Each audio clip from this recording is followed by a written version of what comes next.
in terms of stakeholder management, this is where it's super important to balance, I think, transparency within a sales incentives function and privacy, frankly. A lot of the data and the things that we're looking at Yeah. are very confidential, very private, things that we need to secure. But the design, the structures, we have to make sure that if we're designing a plan, can we actually set quotas at that level? Can we actually operationalize the payout? Does this make sense in market?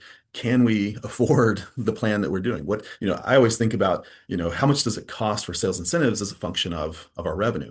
Do we peg it to a number that we're all comfortable with and we can run within that as a budget? All of those considerations are super critical. And so when I was talking about that, gathering context and understanding the business, you also have to push context out. And so it's not just consume. This is also about how do we make sure that our finance partners, that our talent partners, that our sales Yeah. ops partners really have a good feel and are along for the journey, so that it's not just we get to the end and we launch this thing and everyone says, wait, now I can't do this, I can't do that. You have to bring them along, and they'll often, that relationship often is very reciprocal in terms of what you're hearing and seeing in the context you can consume, which in turn makes it a better product when you're delivering. That's a lot of work.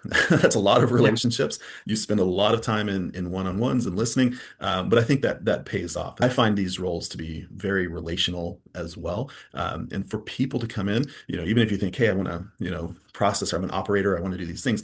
Sure, that's part of it, but you have to be relational as well in order to be really, really successful at the top end in these roles.